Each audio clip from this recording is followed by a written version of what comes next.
Thanks for joining me today. So just to obviously kick things off, a bit about yourself. You've had a number of important roles within the energy space, specifically leading free supply retailers, iSupply, ESB Energy, and So Energy, as well as the oversight role with Northern Power Grid.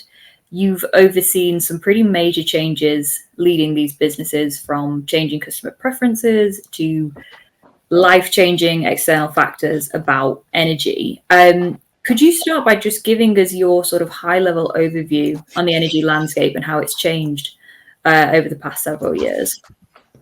Yeah, I mean, I think what's really been a driving factor for so much change is what we would call the energy trilemma. So the fact that we are trying to ambitiously drive for climate change goals that have been committed by 2050.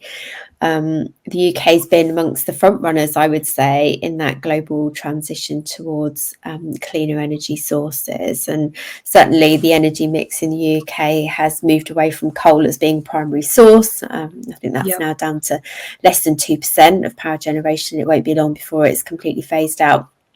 And we're seeing renewables grow, which is a really big driver for change. I think almost 40% of power used is now from renewable sources. So there's been a real big shift in terms of that energy mix.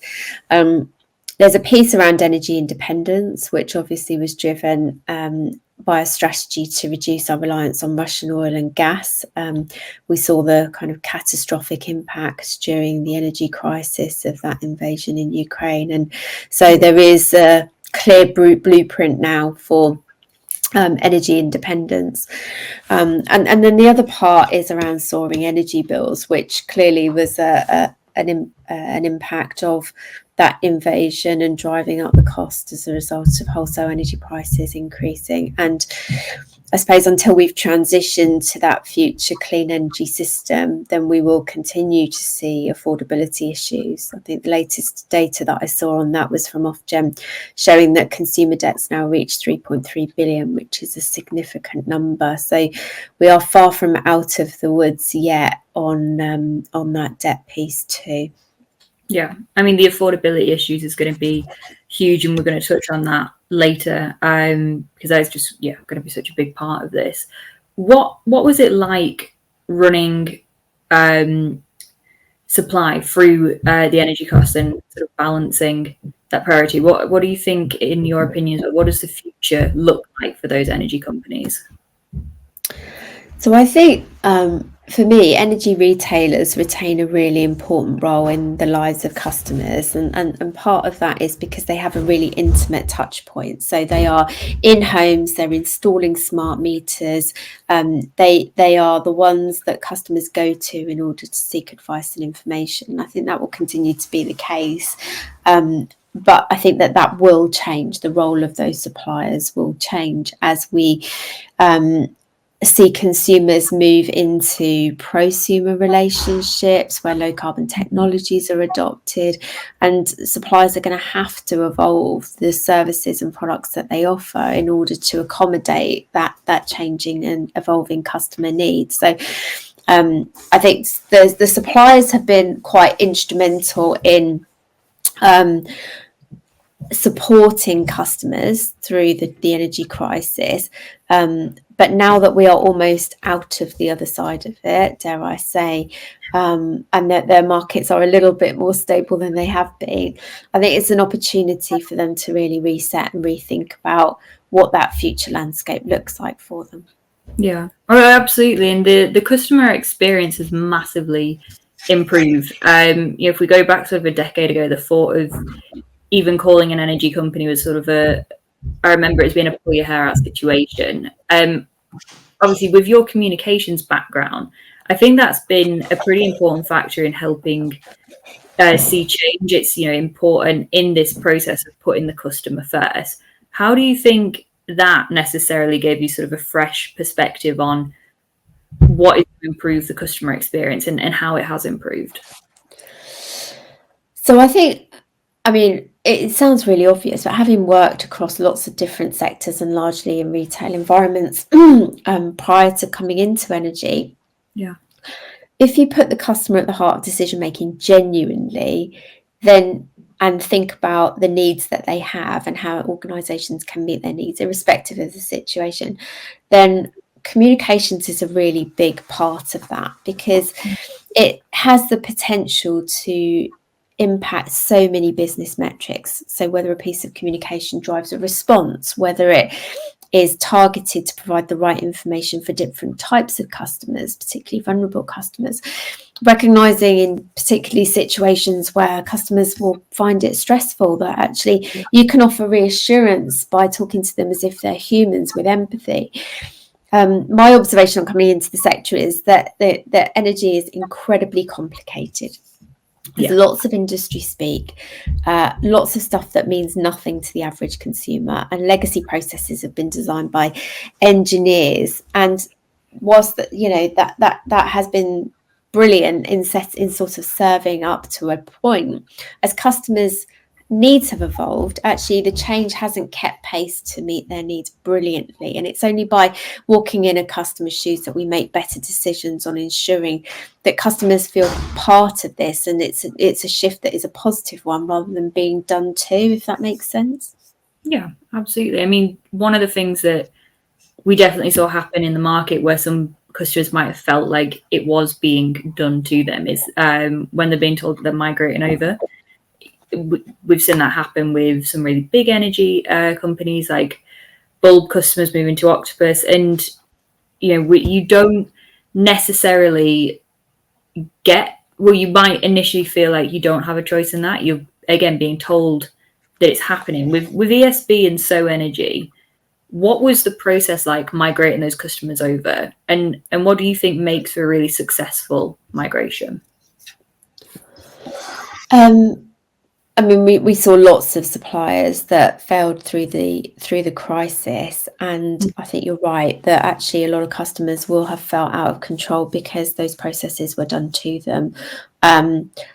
But for me, a really good process or any kind of transformational change, it involves an element of mapping the journey from a customer perspective. So it's really clear what is going to happen to that customer, what they're going to experience at all of the various stages. So being really clear about what happens externally, but also what happens internally, how that customer is moved through various stages. How we communicate is clearly really important, but also there is an element of how we make sure that any transition that happens really considers all of the steps and clear accountability on which supplier, whether receiving or giving, has particular actions, so that those are documented. There's a process of collaboration around making sure that there is a handoff between when the customer moves through various points of that. I think that also, if we think about consumers, they will having clear expectation management on what is going to happen and what isn't going to happen at those various stages will help to drive lower contact levels. So there's so much that can go wrong in these processes. Something will invariably always go wrong for somebody. But what will happen if a customer hears nothing is that they'll fill that void, that silence, with assumption and speculation, and that's what drives contact and leads to frustration. So I think that's really important. And then one of the biggest things is just keep it simple. Like, the customer shouldn't really have to do anything at all. Actually, it should just happen. I mean, I think this is one of the big things that with energy particularly, if you go abroad with your mobile phone, you don't have to really do anything, do you? You don't have to go and find particular networks to sign up to. It just automatically happens for you. And it's super easy. And wouldn't it just be super easy for energy customers to just have this stuff taken care of, so that we don't force them into laborious processes that are over-engineered? And that's the other thing. They don't sometimes as well. No, exactly. And sometimes we look for the solid gold, Lamborghini version of these processes, when often 80% is good enough. Do you think all energy management systems, they're starting to become more automated, but it's that question of should they be? Should customers have to think about energy uses or usage, or should it, sort of just happen? Is it being designed with the customer in mind? Like, for example, charging your car overnight, deciding when to draw down from the grid. Should that just be a part of the system? Is that doable, or is this something that customers are always going to have to actively think about when to do it? When is energy cheapest? When can they access it? Or move to more of, like you said, with the phone example, is that what we should be aiming for? I think it's really interesting when you actually look at technology and the potential that it has to support customers on this journey. We have a significant transition. I mean, the way that it's being described is as if it's almost the next revolution, isn't it? To transition to a more sustainable energy future. And if we expect customers to do all the heavy lifting and to do that themselves, it's unlikely to happen. So finding ways to make it easy for customers, and whether that is brilliant schemes like the warm home prescription that really understands a customer particular need and provides a solution that makes it simple for that customer to get the energy, the warm home that they need in order that they shouldn't become poorly. That just makes absolute sense. I mean, the regulator has talked about greater data sharing capabilities of the PSR between energy and water sectors, for example, and that need for collaboration. If you're on a priority services register, then actually should you be on all registers, and then there should be benefits of sharing there. I think technology has a big role to play in this to accelerate the journey to net zero, but also to simplify it and to provide that for customers. And that might well be, if we look at things like at the moment with the winter flexibility, the demand shifting, customers will actually turn their power off and sit there in the dark for relatively small sums of money, but they do it manually because they're engaged in the process. And I think that is something that has come out of the crisis with the Ukraine war. Actually, people are more engaged in energy because they have to be, because it's a bigger topic. It makes up a bigger part of their household income expenditure, a bit as a proportion of their income. And so that presents us with sort of opportunities. If we think about it, there are home owners who are savvy, who are using smart plugs and Alexas and setting dishwashers and various other things to go off, run at night at the same time as their electric vehicles are charging to benefit from cheaper rates, or whatever that might look like. So I think technology can be a huge enabler in this process. The one caveat I would say is that we need to make sure that we don't leave anyone behind, and therefore those that presently are the ones that are in debt and struggling with paying as a result of the affordability issues. We really need to think about how we can bring them on this journey too. Absolutely. And it is such a shame that people were being left behind. And it sounds like typically the people who got left behind on that were probably the people who needed it the most, who needed that reduction in energy cost. And yet they're the ones who couldn't afford necessarily to make that initial investment to allow themselves access to cheaper energy. I mean, the energy crisis, you oversaw energy companies through this. Customers had little control over those external factors that sometimes meant they couldn't afford their energy bills.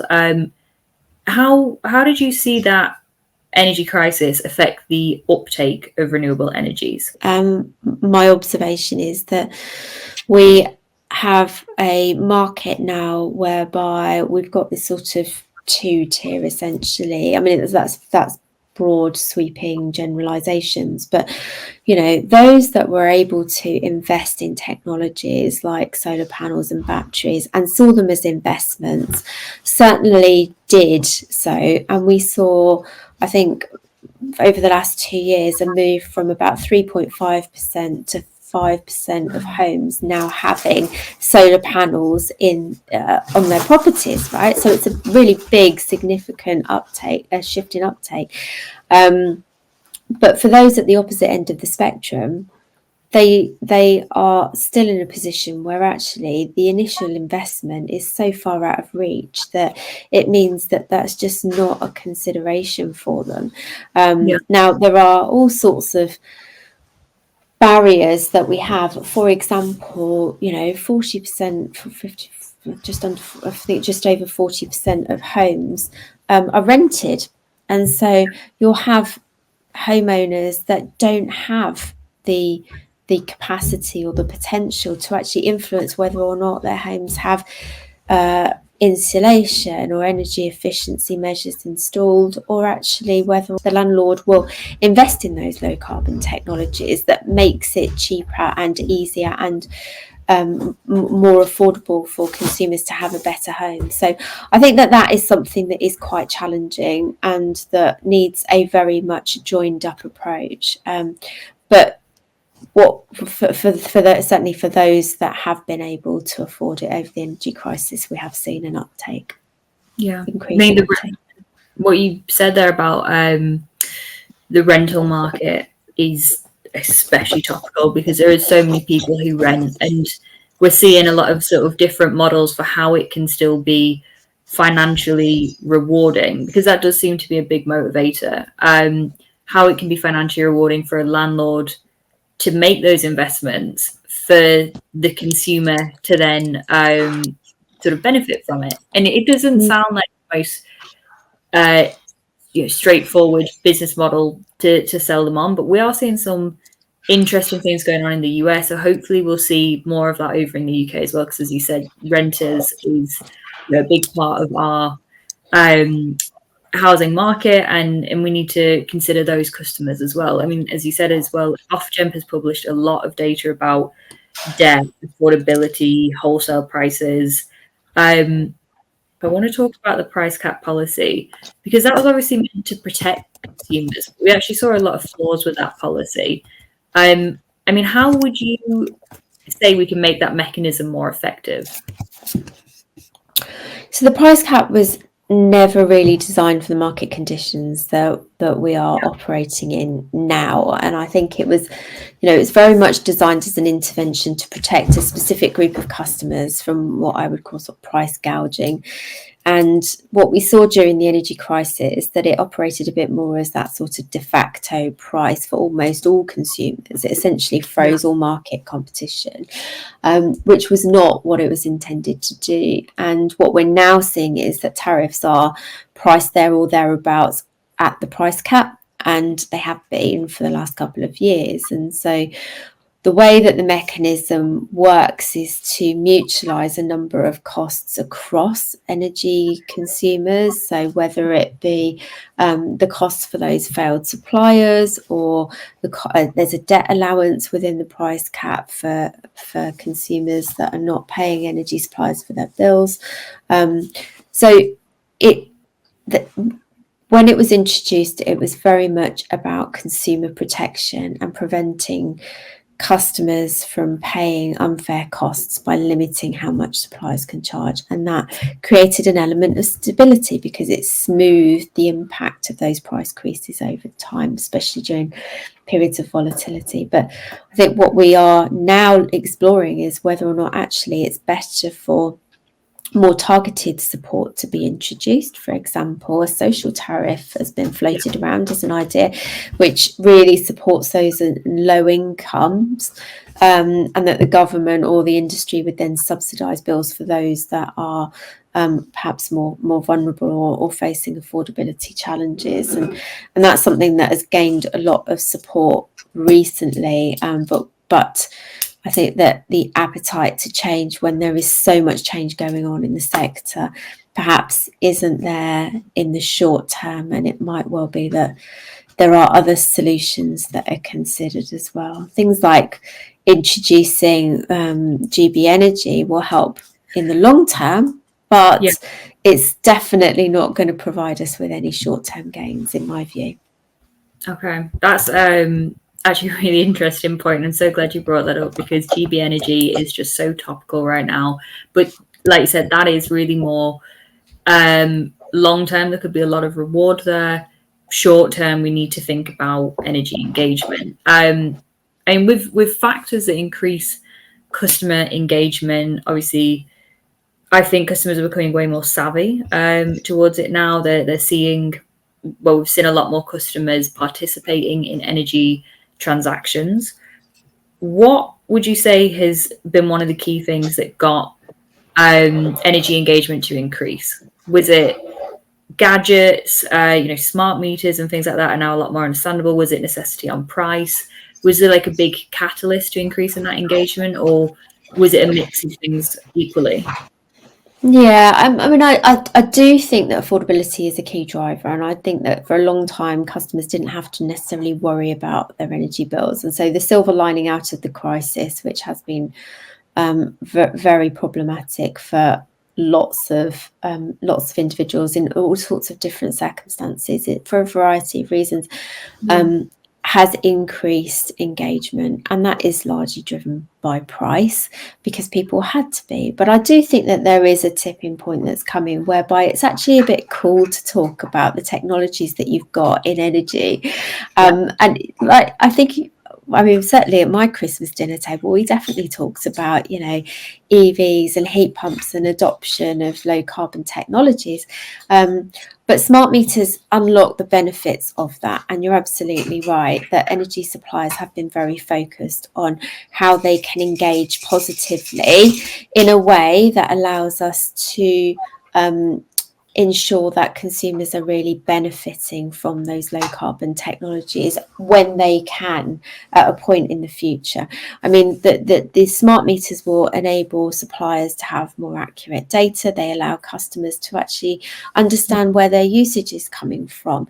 I think that some of the data that's been shared recently by Citizens Advice would suggest, though, that customers, 3 in 5 customers or homeowners or households are struggling to find energy efficiency advice or to know where to go to get that energy efficiency advice.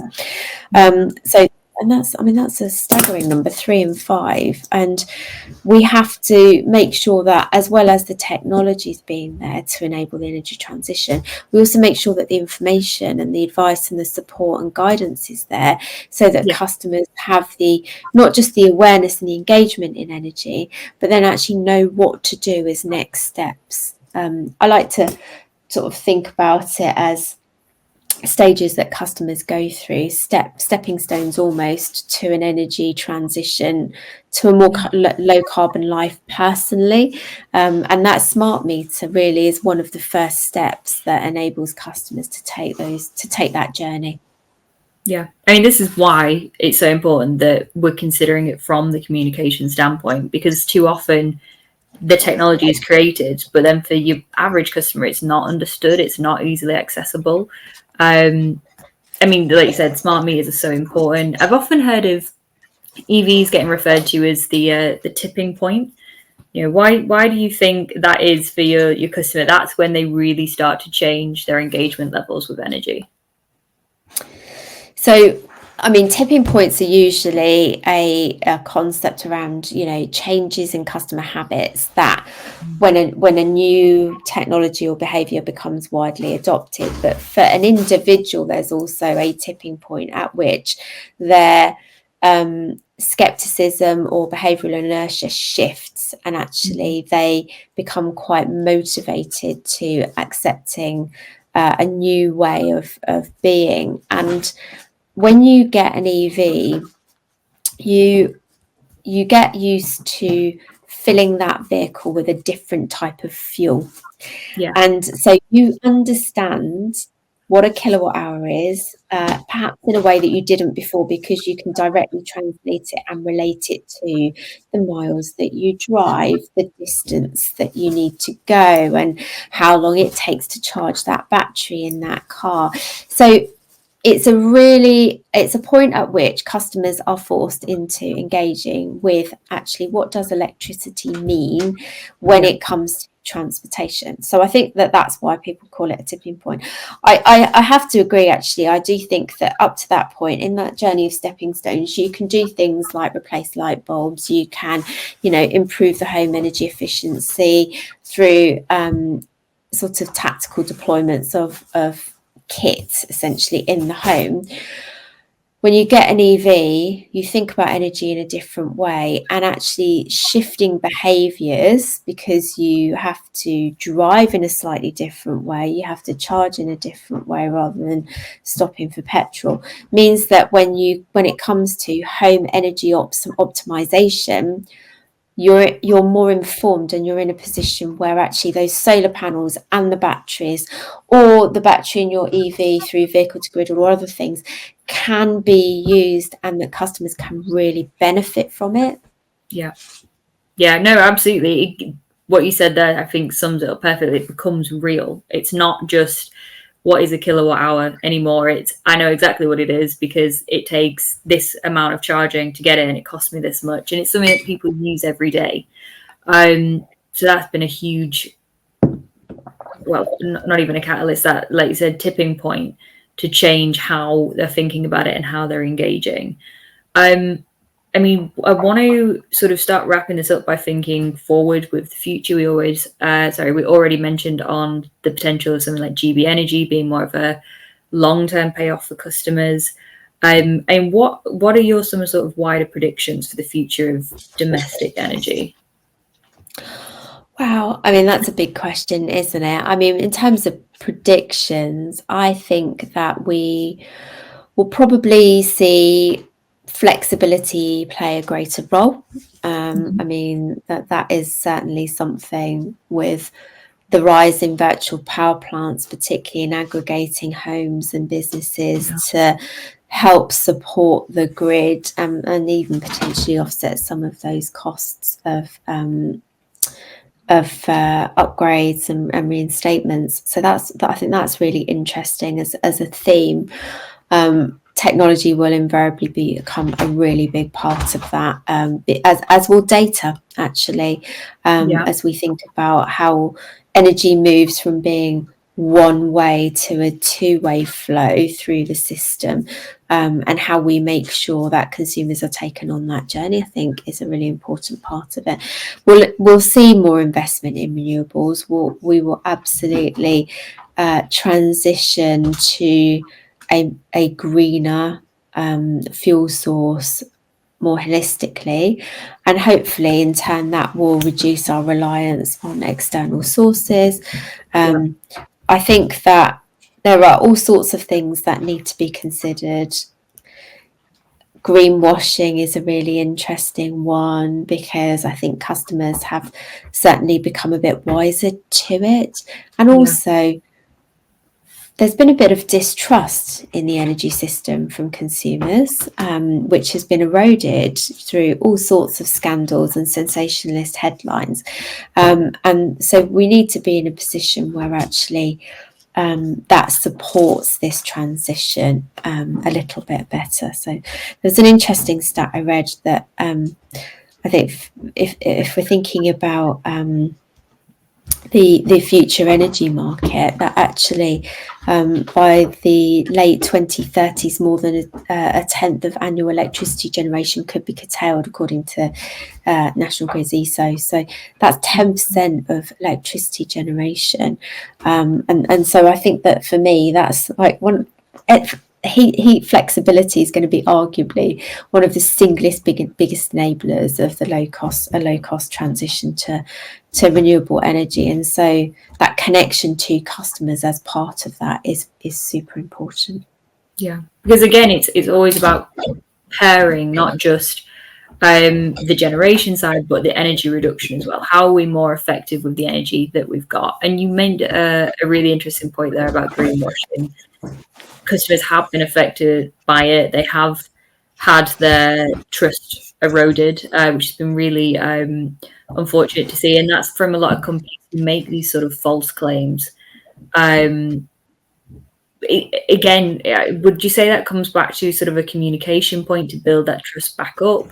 The way that the system is set up, energy suppliers we might see more things in the future, regards to like buying certificates, so they know where their energy has come from. I mean, obviously, once it's on the grid, it's on the grid. But can we use certificates in the future to sort of reassure customers that actually this is, in fact, not greenwashing, and they've got some more proof behind? Yeah, I mean it's a really interesting one, because the way that the UK system operates has a process of certification known as the REGOs, which are purchased by suppliers and essentially offsets the power that they buy, if not from renewable sources. And the certificates are sold separately from the power and matches renewable projects, and it means that it's not necessarily that it's a false claim, but it is a misleading one if customers believe that actually there's a wind farm right over there and I'm buying my power from it, because that's not how the majority of the system works. There are certainly opportunities where you can purchase your energy from suppliers that enable you to do that, but it isn't mainstream yet. And I think that there are challenges around how we transparently and clearly communicate that, and actually giving customers choice and letting them have informed choices through the way in which they engage in that energy. So over time the grid will get greener, and that will benefit all consumers. But actually, unfortunately, where we've been is that customers, certainly when I came into the industry, would have to pay a premium to have green electricity, right? So even that has shifted in just this sort of the last 5 years in such a short space of time. Okay. Well, look, I think, always good to end on a positive note that we've seen such good transition. And to sort of come back to the key point of discussion today, it's so important that we keep communication, availability of information to the customers in a simple and understandable manner, which it sounds like, given the increase in energy in energy engagement uptake from customers, we potentially are doing quite effectively. So that's really good to hear. Yeah, I mean, it's not all doom and gloom, actually. There are some fantastic, innovative companies that are not just suppliers, but innovative startups that are developing really cool solutions that will leverage technology to support customers with the energy transition. Hopefully, over time, drive down the costs so that there is greater affordability across the board, and that we don't leave people behind, and we find solutions, whether that is on a more local level. We don't always have to think about things from a national perspective, and certainly local area planning for energy networks is something that potentially will benefit more cohorts of customers. But my take on it is that you can't broad brush treat all customers the same and expect everyone to engage in the same way, because that's not how people work. That's not how society works. And actually, we need to be really considered in the way in which we purposefully and intentionally make sure that we're not leaving specific cohorts or groups behind. And that really comes down to understanding their individual needs. So I think that, yes, whilst there is certainly a very big job to do, actually, there's a lot of optimism. The industry is attracting investment. There's amazing talent coming into the sector. We're moving forward. That's what I would say.